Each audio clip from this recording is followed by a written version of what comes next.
Émile Zola, l'argent.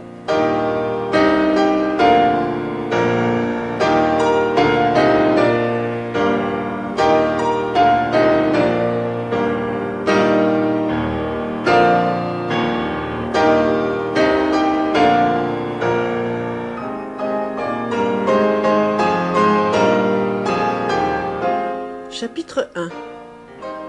11 heures venaient de sonner à la bourse lorsque Saccard entra chez Champeau, dans la salle blanc et or, dont les deux hautes fenêtres donnent sur la place. D'un coup d'œil, il parcourut les rangs de petites tables où les convives affamés se serraient coude à coude, et il parut surpris de ne pas voir le visage qu'il cherchait. Comme dans la bousculade du service, un garçon passait chargé de plats. « Dites donc, monsieur Huret n'est pas venu ?»« Non, monsieur, pas encore. » Alors Saccard se décida, s'assit à une table que quittait un client dans l'embrasure d'une des fenêtres. Il se croyait en retard, et tandis qu'on changeait la serviette, ses regards se portèrent au dehors, épiant les passants du trottoir. Même lorsque le couvert fut rétabli, il ne commanda pas tout de suite.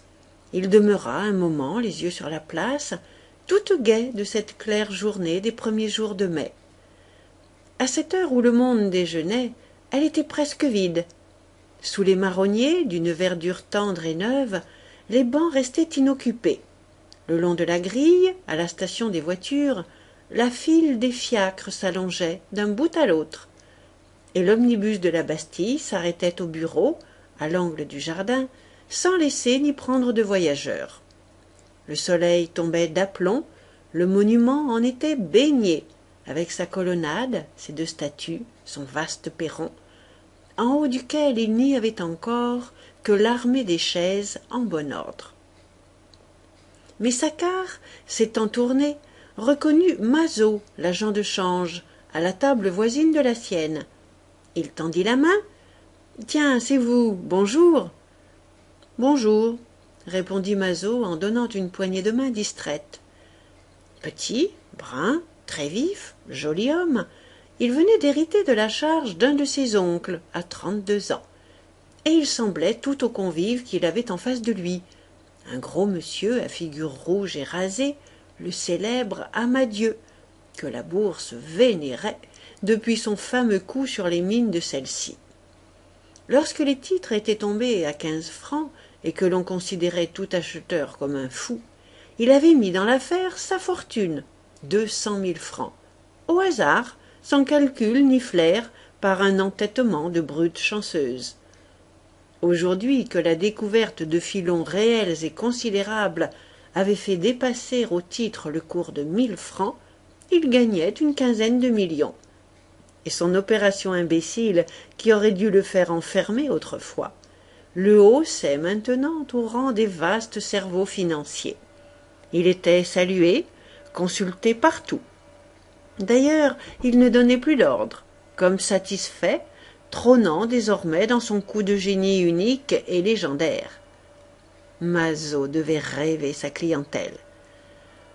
Saccard, n'ayant pu obtenir d'Amadieu même un sourire, salua la table d'en face, où se trouvaient réunis 3 spéculateurs de sa connaissance, Pillerault, Mauzé et Salmon. « Bonjour, ça va bien ?»« Oui, pas mal, bonjour. » Chez ceux-ci encore, il sentit la froideur, l'hostilité presque. Pillerault pourtant très grand, très large, avec des gestes saccadés et un nez en lame de sabre, dans un visage osseux de chevalier errant, avait d'habitude la familiarité d'un joueur qui érigeait en principe le casse-cou, déclarant qu'il culbutait dans des catastrophes chaque fois qu'il s'appliquait à réfléchir.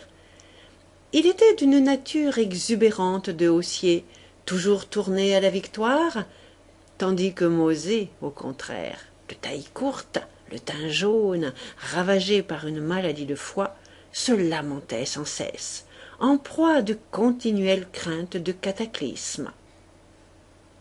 Quant à Salmon, un très bel homme luttant contre la cinquantaine, étalant une barbe superbe d'un noir d'encre, Il passait pour un gaillard extraordinairement fort.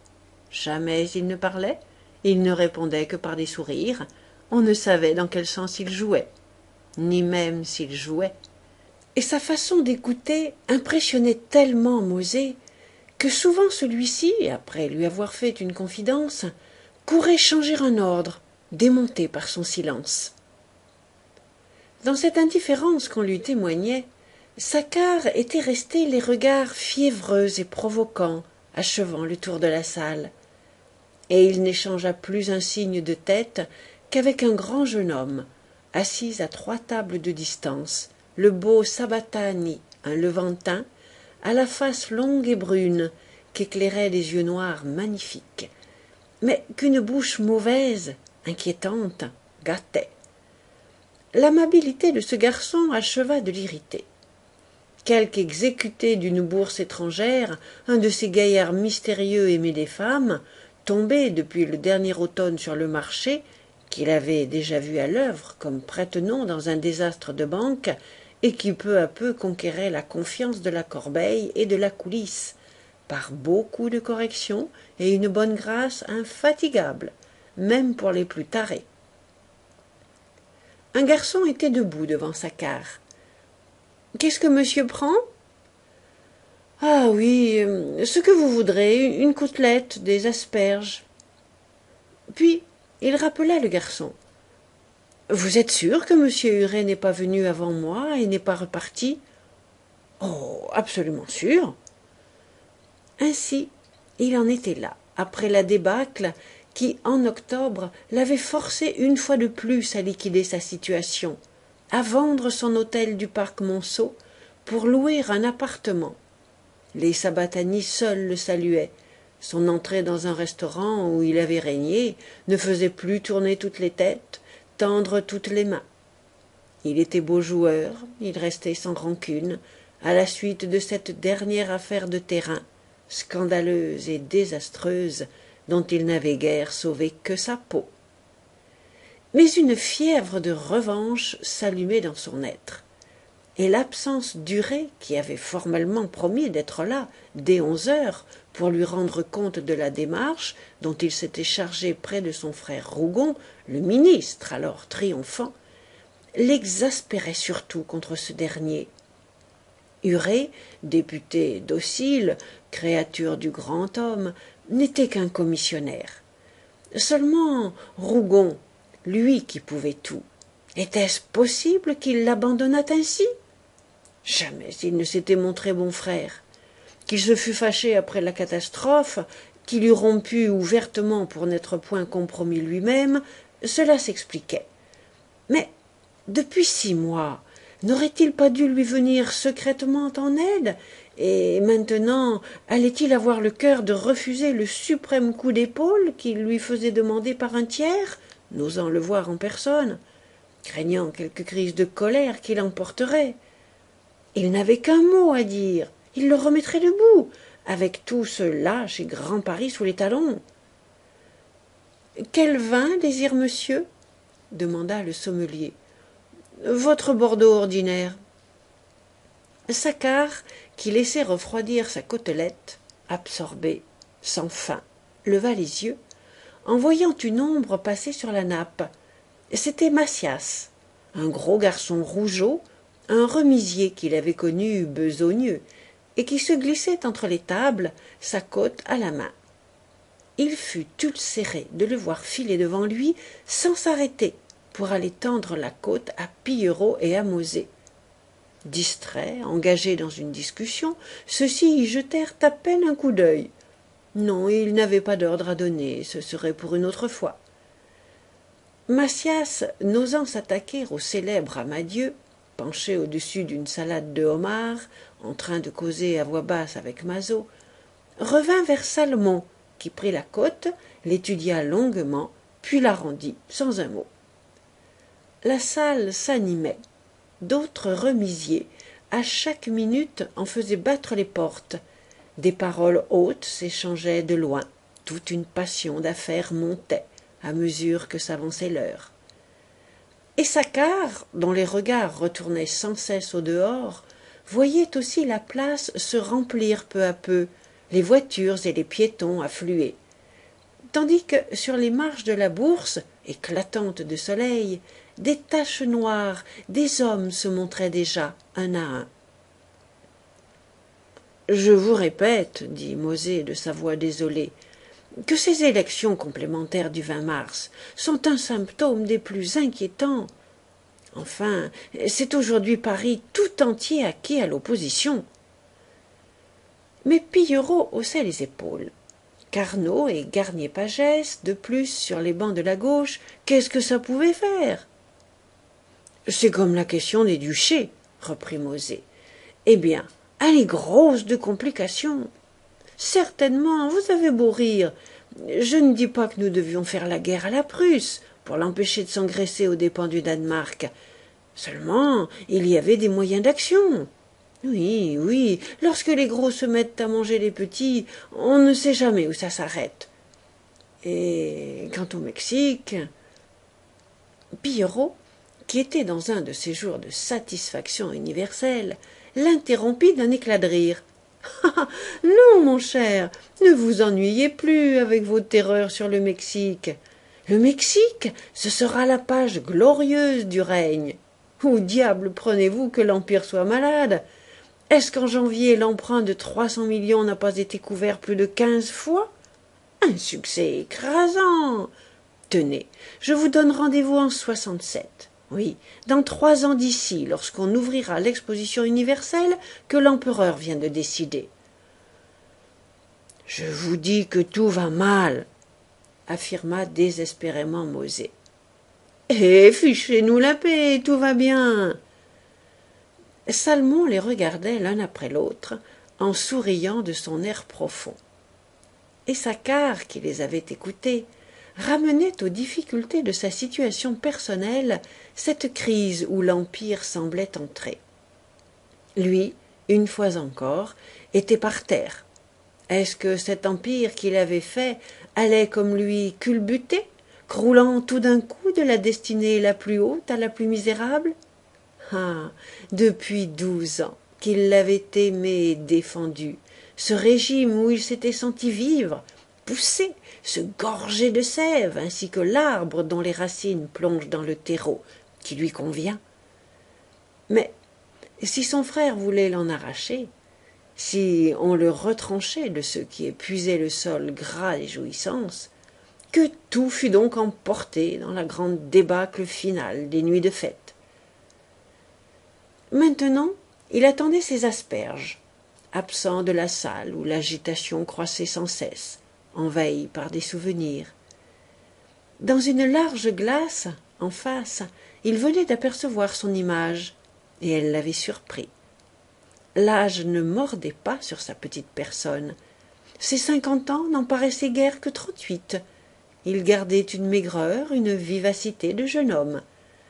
Même avec les années, son visage noir et creusé de marionnette, au nez pointu, aux minces yeux luisants, s'était comme arrangé, avait pris le charme de cette jeunesse persistante, si souple, si active, les cheveux touffus encore, sans un fil blanc. Et, invinciblement, il se rappelait son arrivée à Paris, au lendemain du coup d'État, le soir d'hiver où il était tombé sur le pavé, les poches vides, affamé, ayant toute une rage d'appétits à satisfaire. Ah, cette première course à travers les rues, lorsque, avant même de défaire sa malle, il avait eu le besoin de se lancer par la ville avec ses bottes éculées, son paletot graisseux, pour la conquérir. Depuis cette soirée, il était souvent monté très haut. Un fleuve de millions avait coulé entre ses mains, sans que jamais il eût possédé la fortune en esclave, ainsi qu'une chose à soi dont on dispose, qu'on tient sous clé, vivante, matérielle. Toujours le mensonge, la fiction avaient habité ses caisses, que des trous inconnus semblaient vider de leur or.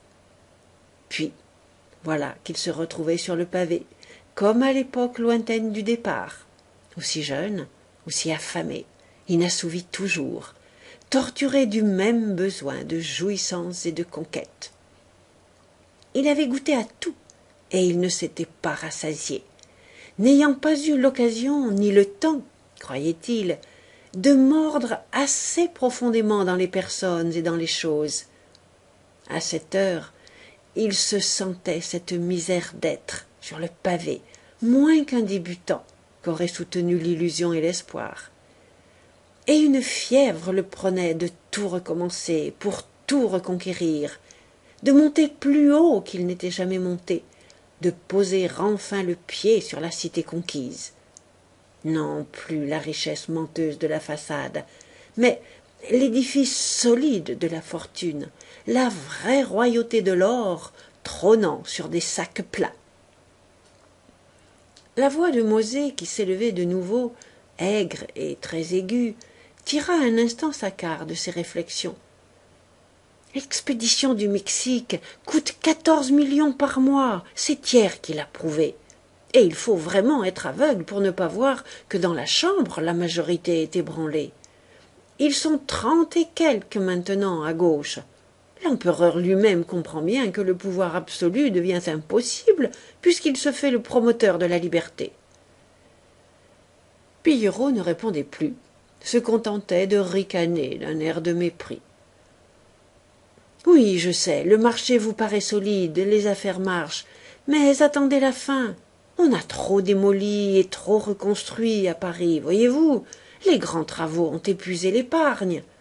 Quant aux puissantes maisons de crédit qui vous semblent si prospères, attendez qu'une d'elles fasse le saut, et vous les verrez toutes culbuter à la file. Sans compter que le peuple se remue. Cette association internationale des travailleurs qu'on vient de fonder pour améliorer la condition des ouvriers m'effraie beaucoup, moi. Il y a en France une protestation, un mouvement révolutionnaire qui s'accentue chaque jour.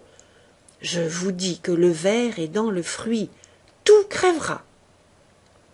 Alors ce fut une protestation bruyante. Ce sacré Mosè avait sa crise de foi, décidément.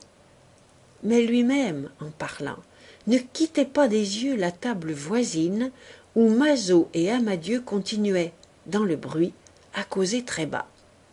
Peu à peu, la salle entière s'inquiétait de ces longues confidences. Qu'avaient-ils à se dire pour chuchoter ainsi? Sans doute, Amadieu donnait des ordres, préparait un coup. Depuis 3 jours, de mauvais bruits couraient sur les travaux de Suez.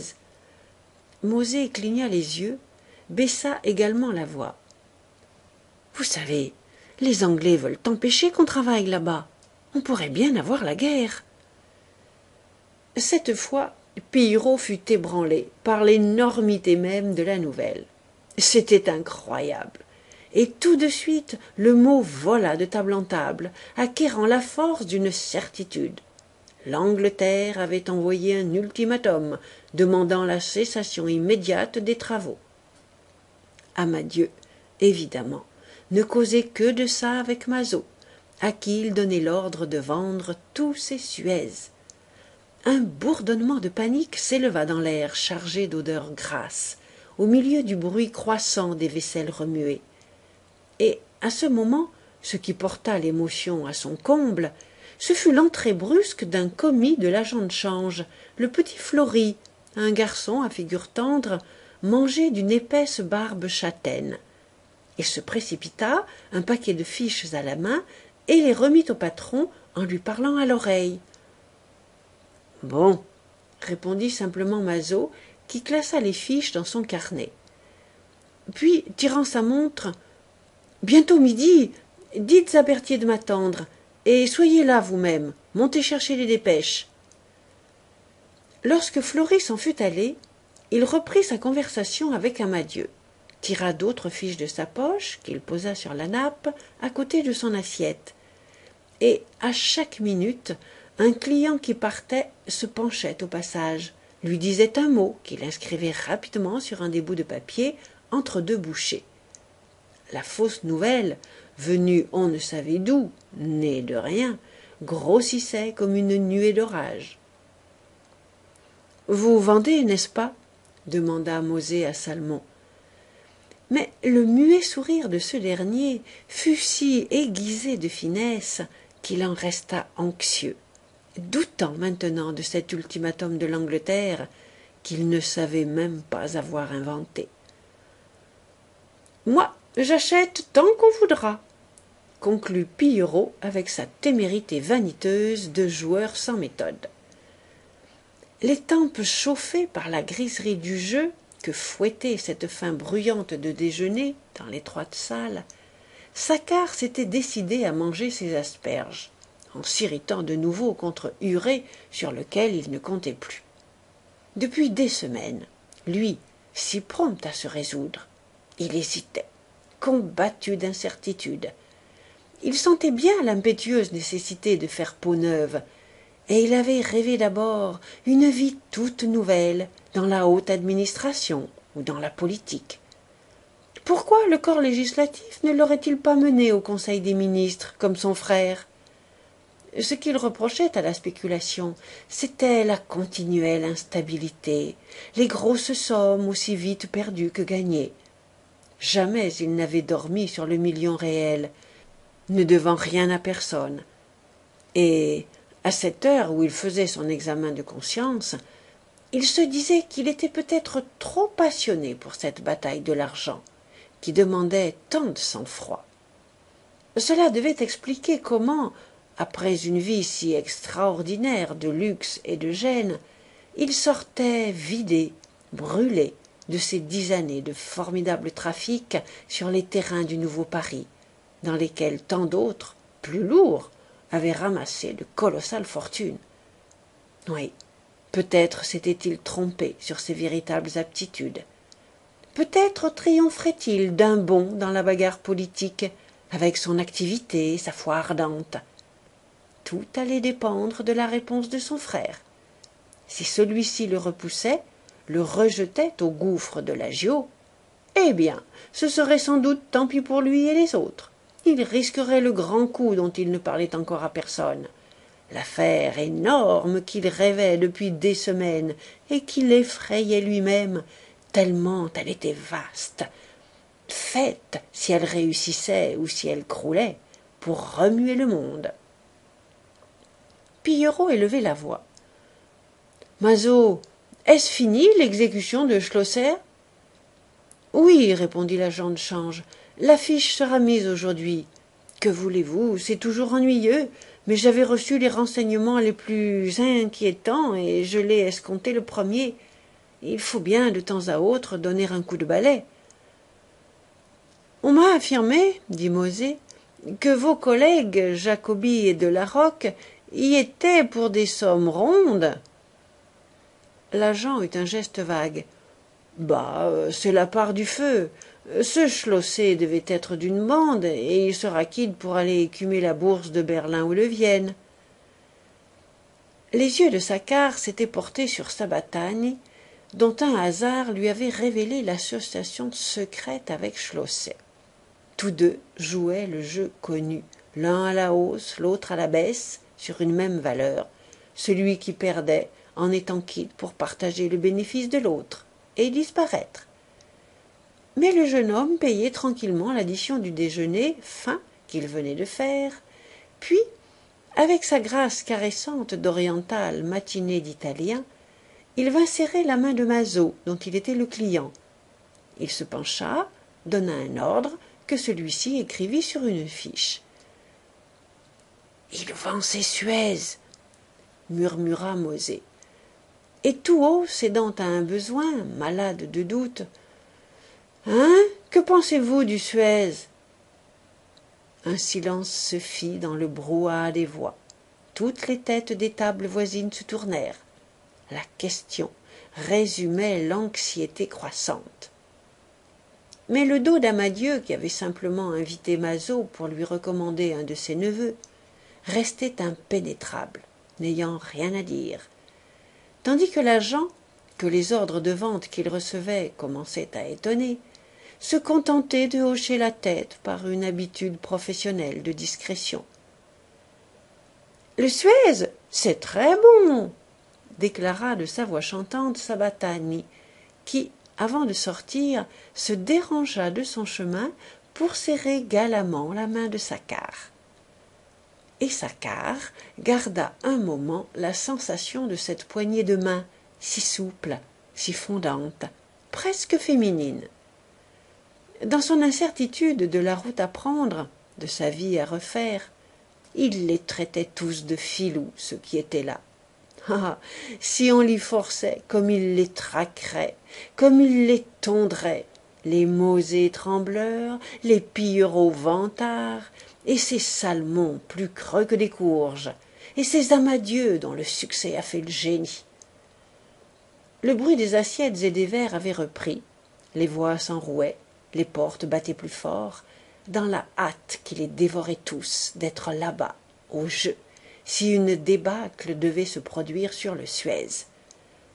Et par la fenêtre, au milieu de la place sillonnée de fiacres, encombrée de piétons, il voyait les marches ensoleillées de la Bourse comme mouchetées maintenant d'une montée continue d'insectes humains, des hommes correctement vêtus de noir, qui peu à peu garnissaient la colonnade, pendant que, derrière les grilles, apparaissaient quelques femmes, vagues, rôdant sous les marronniers.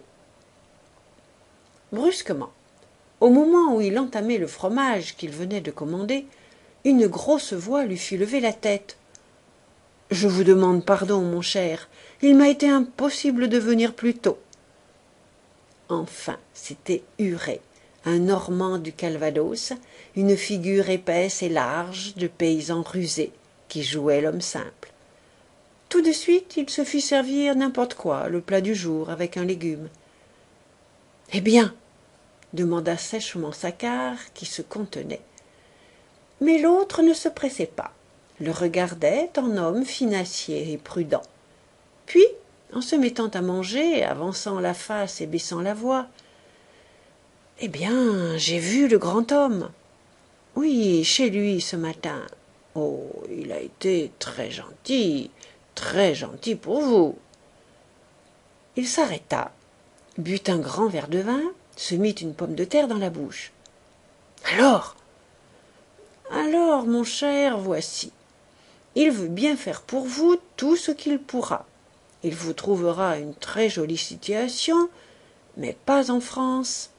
Ainsi, par exemple, gouverneur dans une de nos colonies, une des bonnes. Vous y seriez le maître, un vrai petit prince. » Saccard était devenu blême. « Dites donc, c'est pour rire? Vous vous fichez du monde? Pourquoi pas tout de suite la déportation? Ah, il veut se débarrasser de moi? Qu'il prenne garde que je finisse par le gêner pour de bon. » Huret restait la bouche pleine, conciliant. « Voyons, on ne veut que votre bien. Laissez-nous faire. » Que je me laisse supprimer, n'est-ce pas? Tenez, tout à l'heure on disait que l'Empire n'aurait bientôt plus une faute à commettre. Oui, la guerre d'Italie, le Mexique, l'attitude vis-à-vis de la Prusse. Ma parole, c'est la vérité. Vous ferez tant de bêtises et de folies que la France entière se lèvera pour vous flanquer dehors. Du coup, le député, la fidèle créature du ministre, s'inquiéta, pâlissant, regardant autour de lui. « Ah, permettez, je ne peux pas vous suivre. Rougon est un honnête homme, il n'y a pas de danger tant qu'il sera là. Non, n'ajoutez rien, vous le méconnaissez, je tiens à le dire. » Violemment, étouffant sa voix entre ses dents serrées, Saccard l'interrompit. « Soit, aimez-le, faites votre cuisine ensemble. Oui ou non, veut-il me patronner ici, à Paris? » À Paris, jamais. Sans ajouter un mot, il se leva, appela le garçon pour payer, tandis que, très calme, Huret, qui connaissait ses colères, continuait à avaler de grosses bouchées de pain et le laissait aller, de peur d'en esclandre. Mais, à ce moment, dans la salle, il y eut une forte émotion. Gundermann venait d'entrer, le banquier roi, le maître de la bourse et du monde, un homme de 60 ans, dont l'énorme tête chauve, au nez épais, aux yeux ronds, à fleur de tête, exprimait un entêtement et une fatigue immenses. Jamais il n'allait à la bourse, affectant même de n'y pas envoyer de représentant officiel. Jamais non plus il ne déjeunait dans un lieu public. Seulement, de loin en loin, il lui arrivait, comme ce jour-là, de se montrer au restaurant Champeau, où il s'asseyait à une des tables pour se faire simplement servir un verre d'eau de Vichy sur une assiette. Souffrant depuis 20 ans d'une maladie d'estomac, il ne se nourrissait absolument que de lait. Tout de suite, le personnel fut en l'air pour apporter le verre d'eau, et tous les convives présents s'aplatirent. Mosé, l'air anéanti, contemplait cet homme qui savait les secrets, qui faisait à son gré la hausse ou la baisse, comme Dieu fait le tonnerre. Pillerault lui-même le saluait, n'ayant foi qu'en la force irrésistible du milliard. Il était 12h30, et Mazaud, qui lâchait vivement Amadieu, revint, se courba devant le banquier, dont il avait parfois l'honneur de recevoir un ordre. Beaucoup de boursiers étaient ainsi en train de partir, qui restèrent debout, entourant le dieu, lui faisant une cour d'échine respectueuse au milieu de la débandade des nappes salies. Et il le regardait avec vénération prendre le verre d'eau d'une main tremblante et le porter à ses lèvres décolorées.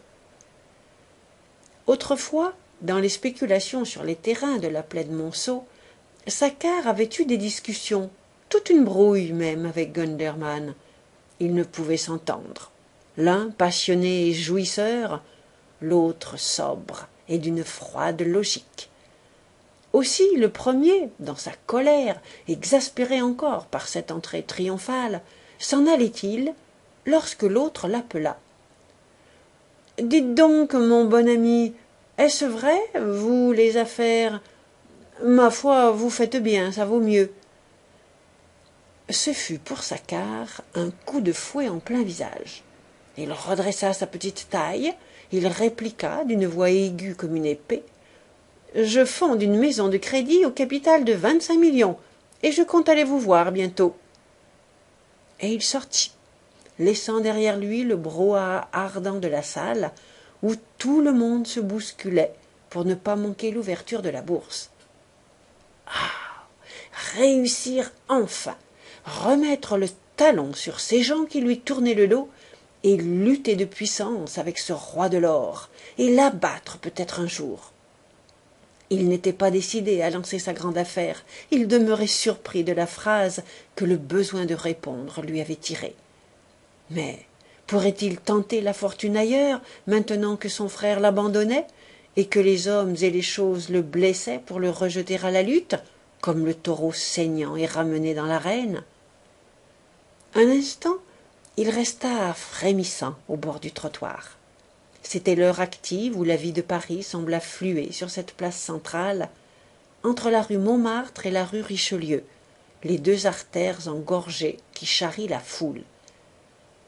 Des 4 carrefours, ouverts aux 4 angles de la place, des flots ininterrompus de voitures coulaient, sillonnant le pavé, au milieu des remous d'une cohue de piétons. Sans arrêt, les 2 files de fiacres de la station, le long des grilles, se rompaient et se reformaient. Tandis que, sur la rue Vivienne, les victorias des remisiers s'allongeaient en un rang pressé que dominaient les cochers, guides en main, prêts à fouetter au premier ordre.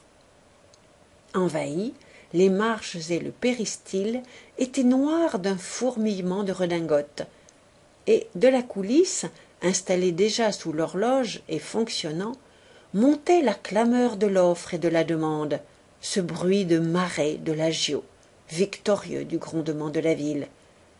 Des passants tournaient la tête dans le désir et la crainte de ce qui se faisait là, ce mystère des opérations financières où peu de cervelles françaises pénètrent, ces ruines, ces fortunes brusques qu'on ne s'expliquait pas, parmi cette gesticulation et ces cris barbares. Et lui, au bord du ruisseau, assourdi par les voix lointaines, coudoyé par la bousculade des gens pressés, il rêvait une fois de plus la royauté de l'or, dans ce quartier de toutes les fièvres, où la bourse, d'1 heure à 3, bat comme un cœur énorme au milieu. Mais, depuis sa déconfiture, il n'avait point osé rentrer à la bourse, et ce jour-là encore, un sentiment de vanité souffrante, la certitude d'y être accueilli en vaincu, l'empêchait de monter les marches. Comme les amants chassés de l'alcôve d'une maîtresse, qu'ils désirent davantage, même en croyant l'exécrer. Il revenait fatalement là. Il faisait le tour de la colonnade sous des prétextes, traversant le jardin, marchant d'un pas de promeneur à l'ombre des marronniers.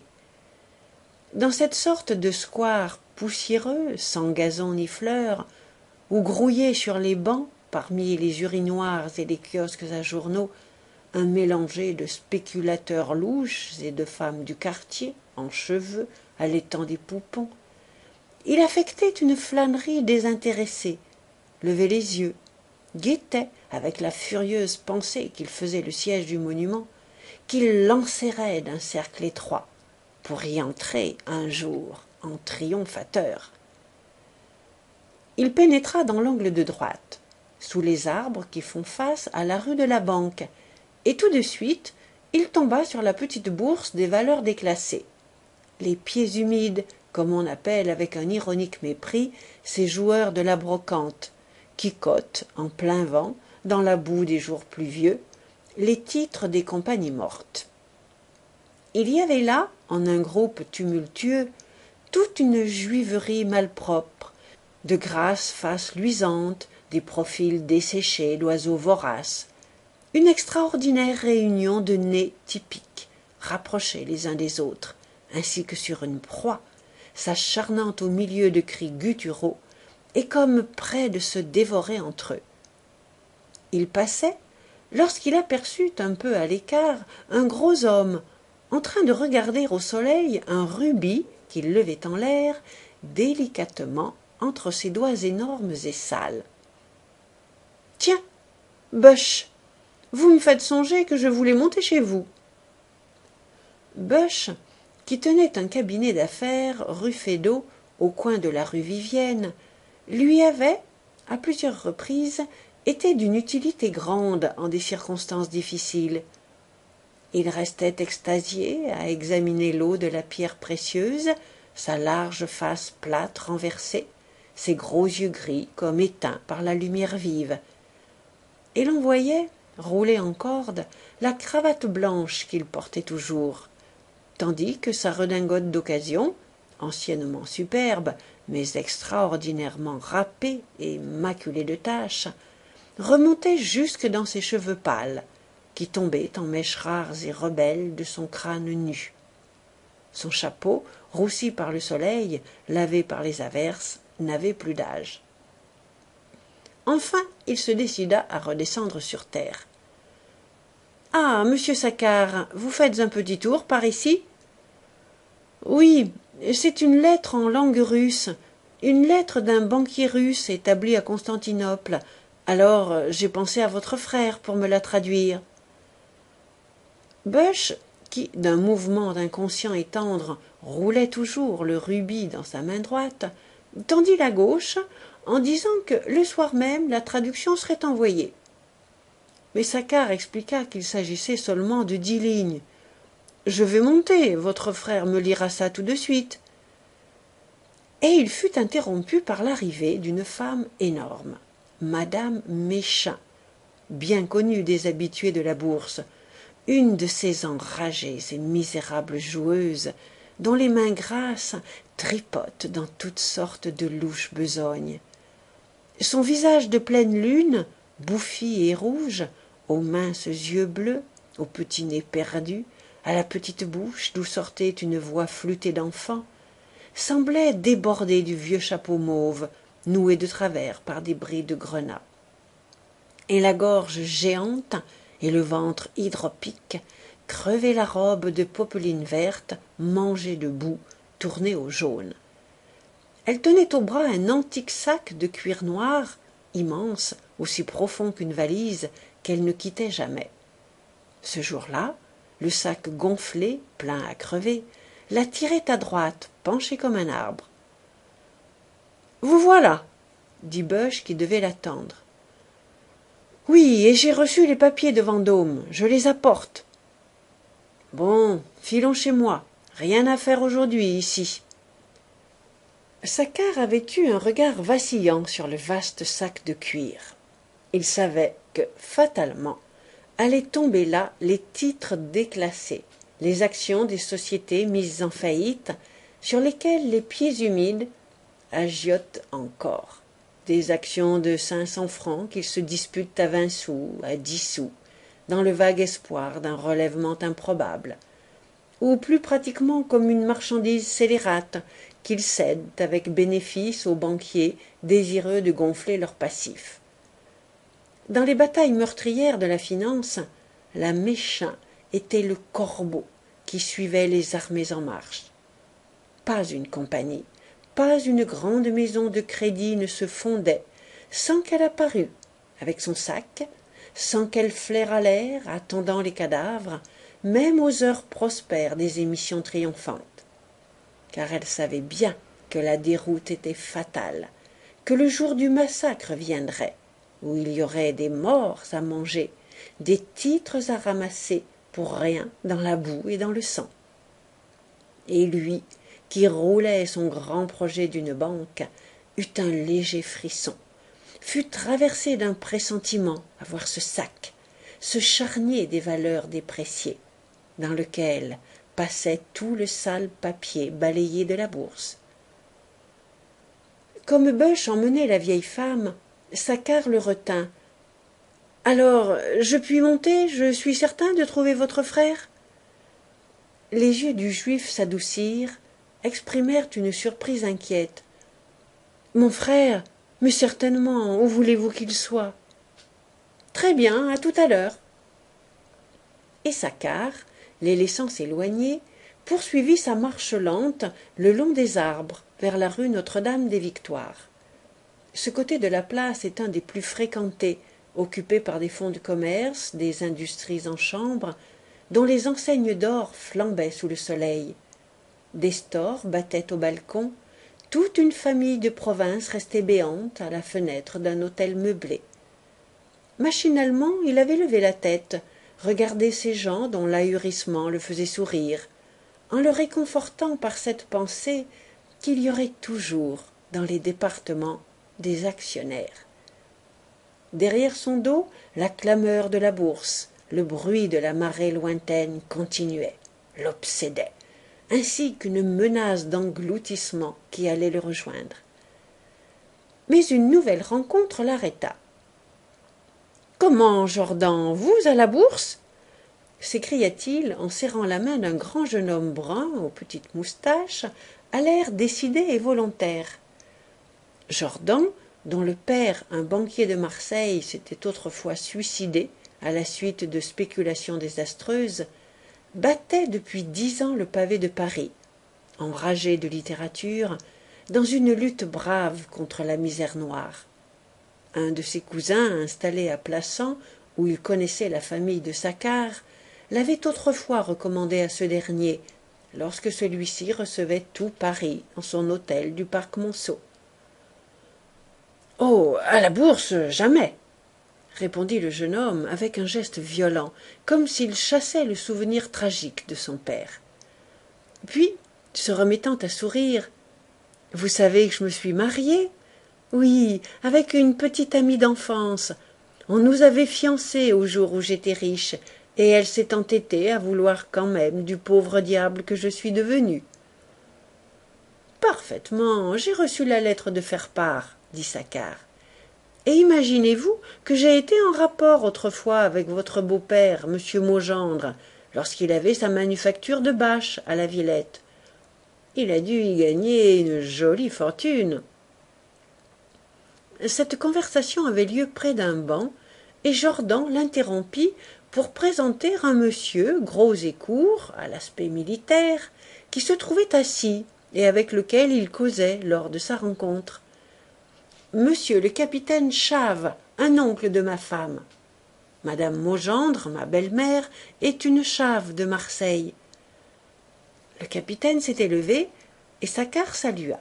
Celui-ci connaissait de vue cette figure apoplectique, au cou raidi par l'usage du col de crin, un de ces types d'infimes joueurs au comptant, qu'on était certain de rencontrer tous les jours là, d'1 heure à 3.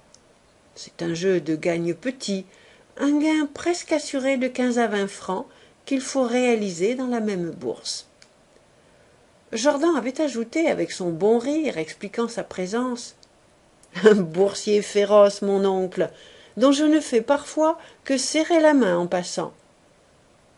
Dame, dit simplement le capitaine, il faut bien jouer, puisque le gouvernement, avec sa pension, me laisse crever de faim. Ensuite, Saccard, que le jeune homme intéressé par sa bravoure à vivre, lui demanda si les choses de la littérature marchaient. Et Jordan, s'égayant encore, raconta l'installation de son pauvre ménage à un 5e de l'avenue de Clichy. Car les Maugendre, qui se défiaient d'un poète, croyant avoir beaucoup fait en consautant au mariage, n'avaient rien donné, sous le prétexte que leurs filles, après eux, auraient leur fortune intacte, engraissée d'économie. Non, la littérature ne nourrit pas son homme. Il avait en projet un roman qu'il ne trouvait pas le temps d'écrire, et il était entré forcément dans le journalisme, où il bâclait tout ce qui concernait son état, depuis des chroniques jusqu'à des comptes rendus de tribunaux et même des faits divers. « Eh bien, dit Saccard, si je monte ma grande affaire, j'aurai peut-être besoin de vous. Venez donc me voir. » Après avoir salué, il tourna derrière la bourse.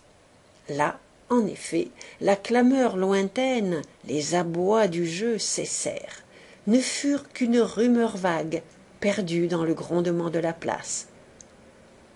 De ce côté, les marches étaient également envahies de monde, mais le cabinet des agents de change, dont on voyait les tentures rouges par les hautes fenêtres, isolait du vacarme de la grande salle la colonnade, où des spéculateurs, les délicats, les riches, s'étaient assis commodément à l'ombre, quelques-uns seuls, d'autres par petits groupes, transformant en une sorte de club ce vaste péristyle ouvert au plein ciel. C'était un peu, ce derrière du monument, comme l'envers d'un théâtre, l'entrée des artistes, avec la rue louche et relativement tranquille, cette rue Notre-Dame-des-Victoires, occupée toute par des marchands de vin, des cafés, des brasseries, des tavernes, grouillant d'une clientèle spéciale, étrangement mêlée. Les enseignes indiquaient aussi la végétation mauvaise, poussée au bord d'un grand cloaque voisin des compagnies d'assurance malfamées, des journaux financiers de brigandage, des sociétés, des banques, des agences, des comptoirs, la série entière des modestes coupe-gorge, installés dans des boutiques ou à des entresols larges comme la main. Sur les trottoirs, au milieu de la chaussée, partout, des hommes rôdaient, attendaient, ainsi qu'à la corne d'un bois. Saccard s'était arrêté à l'intérieur des grilles, levant les yeux sur la porte qui conduit au cabinet des agents de change, avec le regard aigu d'un chef d'armée examinant sous toutes ses faces la place dont il veut tenter l'assaut, lorsqu'un grand gaillard, qui sortait d'une taverne, traversa la rue et vint s'incliner très bas. « Ah, monsieur Saccard, n'avez-vous rien pour moi ? J'ai quitté définitivement le crédit immobilier, je cherche une situation. » Jean Trou était un ancien professeur, venu de Bordeaux à Paris à la suite d'une histoire restée louche. Obligé de quitter l'université, déclassé, mais beau garçon avec sa barbe noire en éventail et sa calvitie précoce, d'ailleurs lettré, intelligent et aimable, il était débarqué à la Bourse vers 28 ans, s'y était traîné et sali pendant 10 ans comme remisier, en n'y gagnant guère que l'argent nécessaire à ses vices. Et, aujourd'hui, tout à fait chauve, se désolant ainsi qu'une fille dont les rides menacent le gagne-pain, il attendait toujours l'occasion qui devait le lancer au succès, à la fortune. Saccard, à le voir si humble, se rappela avec amertume le salut de Sabatani chez Champeau. Décidément, les tarés et les ratés seuls lui restaient. Mais il n'était pas sans estime pour l'intelligence vive de celui-ci, et il savait bien qu'on fait les troupes les plus braves avec les désespérés, ceux qui osent tout, ayant tout à gagner. Il se montra bonhomme. « Une situation, répéta-t-il. « Eh, ça peut se trouver, venez me voir. »« Rue Saint-Lazare maintenant, n'est-ce pas ?»« Oui, rue Saint-Lazare, le matin. » Ils causèrent. Jantrou était très animé contre la bourse, répétant qu'il fallait être un coquin pour y réussir, avec la rancune d'un homme qui n'avait pas eu la coquinerie chanceuse. C'était fini, il voulait tenter autre chose. Il lui semblait que, grâce à sa culture universitaire, à sa connaissance du monde, il pouvait se faire une belle place dans l'administration. Saccard l'approuvait d'un hochement de tête. Et comme ils étaient sortis des grilles, longeant le trottoir jusqu'à la rue Brognard, tous deux s'intéressèrent à un coupé sombre, d'un attelage très correct, qui était arrêté dans cette rue, le cheval tourné vers la rue Montmartre, tandis que le dos du cocher, haut perché, demeurait d'une immobilité de pierre. Ils avaient remarqué qu'une tête de femme, à 2 reprises, paraissait à la portière et disparaissait vivement. Tout d'un coup, la tête se pencha, s'oublia, avec un long regard d'impatience en arrière, du côté de la bourse. « La baronne Sandorf !»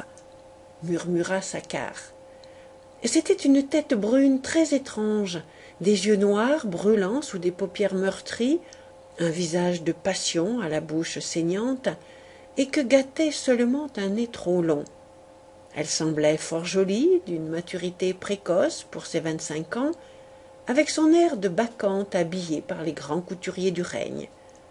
« Oui, la baronne, » répéta Jantrou. « Je l'ai connue quand elle était jeune fille chez son père, le comte de Ladricourt.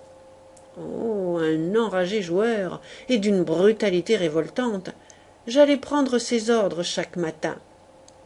Il a failli me battre un jour. Je ne l'ai pas pleuré, celui-là, quand il est mort d'un coup de sang, ruiné, à la suite d'une série de liquidations lamentables. La petite, alors, a dû se résoudre à épouser le baron Sandorf, conseiller à l'ambassade d'Autriche, qui avait 35 ans de plus qu'elle, et qu'elle avait positivement rendu fou avec ses regards de feu. « Je sais, » dit simplement Saccard. De nouveau, la tête de la baronne avait replongé dans le coupé. Mais presque aussitôt, elle reparut, plus ardente, le cou tordu pour voir au loin sur la place. Elle joue, n'est-ce pas? Oh, comme une perdue. Tous les jours de crise, on peut la voir là, dans sa voiture, guettant les cours, prenant fiévreusement des notes sur son carnet, donnant des ordres. Et tenez, c'était Macias qu'elle attendait, le voici qui la rejoint. En effet, Macias courait de toute la vitesse de ses jambes courtes, sa côte à la main, et ils le virent qui s'accoudait à la portière du coupé, y plongeant la tête à son tour, en grande conférence avec la baronne. Puis, comme ils s'écartaient un peu pour ne pas être surpris dans leur espionnage, et comme le remisier revenait, toujours courant, ils l'appelèrent. Lui, d'abord, jeta un regard de côté, s'assurant que le coin de la rue le cachait. Ensuite, il s'arrêta net, essoufflé, son visage fleuri, congestionné, gai quand même, avec ses gros yeux bleus d'une limpidité enfantine. « Mais qu'est-ce qu'ils ont » cria-t-il. « Voilà le Suez qui dégringole. On parle d'une guerre avec l'Angleterre. Une nouvelle qui les révolutionne et qui vient on ne sait d'où. Je vous le demande un peu.